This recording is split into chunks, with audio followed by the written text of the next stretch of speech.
First video of the year. I'm kind of nervous. I don't know why. We are back in my room with its scary lighting and all. We haven't seen a video in this room since June? I don't know. My first YouTube video was in this room, and it's kind of full circle because our first video for this year is going to be another Notes From video, which is my little series where I share advice, tell you lessons that I've learned through living. And today's video is notes from 2025. So I have my little list over here, peep the Obama sticker, and we're just gonna go through a few things. I hope everyone had a really safe and healthy and amazing holiday season and that you're taking care of yourself and your people, be it your friends or your family. One of my main goals is to be more consistent with this channel. So I'm telling you that so you guys can hold me accountable and just in case I decide to not post for 3 months again. Okay, let's get into it. Notes from 2025. Number one is actually my favorite, and I think the one that kind of encompasses a lot of what I learned from the year. And this lesson is actually a quote that I found from LinkedIn because I am, in fact, a LinkedIn warrior. And for some reason, this quote, once I read it, it just made me sit and pause and think about what it really means and why it felt significant to me. The quote says, "Mediocrity is the enemy of legacy." I thought that was so interesting because it's so true. And it goes back to another thing that I wrote very early on in the year, which basically talks about how if you only ever do what you have to do, you'll always be in the same place. It's when you put in the extra effort and go the extra mile to go outside, put your phone down, read a book that isn't assigned for class. Hello. Those are the moments where you get actual change. If you don't change first and do the work, if you don't change your habits, if you don't change the way that you approach time, the way that you approach your life, things don't change around you. It's internal before it's external. I feel like a lot of people, and I am guilty of this, have a lot of ambitions and say that they want to do a lot of things, but they don't actually do them. I love starting new things. I love having new ideas. I love starting new projects.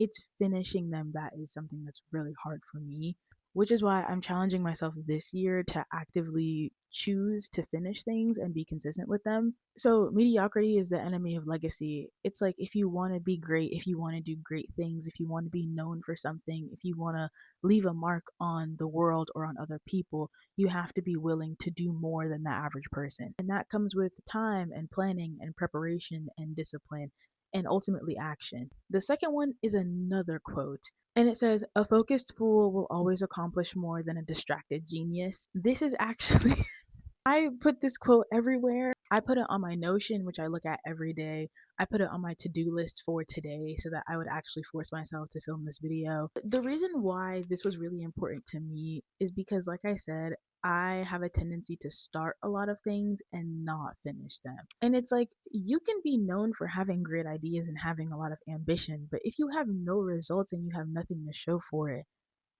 what are you doing? You can be a genius and have like the best ideas in the world, but if you don't get things done, if you don't commit yourself to things, you're wasting time. I know that for some people, they choose to do a lot of things because they have a fear of missing out on something if they choose to stick to one particular path instead of doing many things. And I understand that. However, I like to tell myself that it's better to focus on a few things at a time than trying to do everything all at once and being so overwhelmed that you get nothing done. When you try to do everything, you end up doing nothing. Think about like when you've had like a really long to do list. You have a ton of stuff to get done. Maybe it's school, maybe it's work, maybe you gotta clean, and you know you have a ton of stuff to do. Sometimes just the knowledge of knowing that you have so much to do is debilitating enough for you to not do anything at all. So even though you know you have stuff to do, you end up just kind of sitting on your phone or watching TV all day instead of doing the thing you were supposed to do. Even if you're a multi hyphenate and you have lots of things that you're interested in, you have to be disciplined enough to make plans for specific things and focus on specific goals at a time. You have to know when to prioritize. And I think that's a huge thing. It's also something that my mom tells me all the time. Hi, mom. I know she's watching this video. It's better to make choices and dedicate yourself to small things and then work yourself up to larger things, or at least work in the general direction of something. For me, my big goal last year was to put myself out there more. I wanted to push myself to get into different rooms and to get into different spaces, to do things that I wouldn't have done normally. I feel like I learned a lot from that experience and that process. And even though that was a large goal, I had smaller things dedicated to that larger goal. I was volunteering for things, I started my YouTube channel, I was applying for a bunch of stuff. So even though I had a broader goal, I still had specific things that I was working on. And that just helped me be more focused. My third and final thing, and if you haven't learned this lesson yet, please learn it from me. You have to be willing to embarrass yourself. I'm so sorry. When you step into a new environment, a new job, a new school, a new anything, it's going to be embarrassing. When you're in a room full of people who know more information about a certain topic than you do, a topic that you want to learn, it's going to feel embarrassing. When you put yourself out there, whether it's posting online or going to more in person events so that you can meet more people, it's going to be embarrassing. Sorry. But if you don't do it, then what? Like, then what? If you don't show up, you don't learn anything, you don't grow, you don't become a better person, you just stay the same. I personally am very intimidated by the idea of not knowing things. I like to feel good at things. I like to feel like I understand what's going on. I don't like feeling clueless. I don't like feeling like an outsider. I don't like feeling like an underdog. But I have to be willing enough to stick around and learn from the people who do know.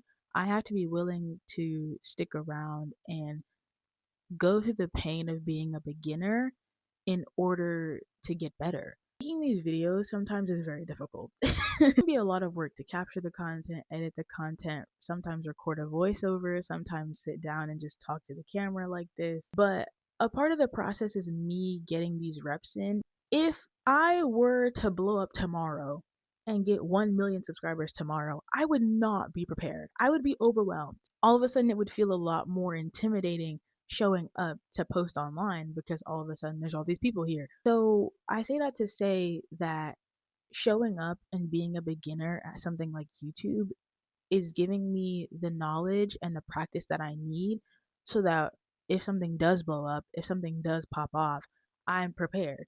I've worked on a ton of videos, I've brought ideas to life, I'm comfortable, but in order to get that feeling of preparation, you have to put the reps in. I think another small thing that I've learned is that, like, the more effort that you put in, and I think the more you show that you're committed to something, the more doors open up for you. When I started this year, I genuinely just wanted to try and do as much as I could and see all that I was capable of.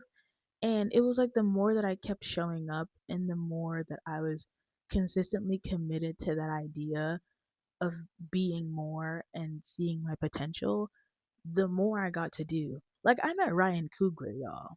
Are you kidding? That's a different story for a different day. To kind of wrap up, I think 2025 was a year of just kind of expanding my horizons.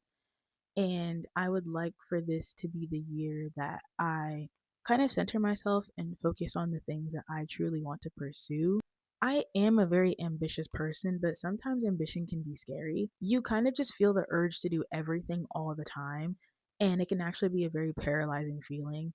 But I'm learning to take it just like one step at a time, one day at a time.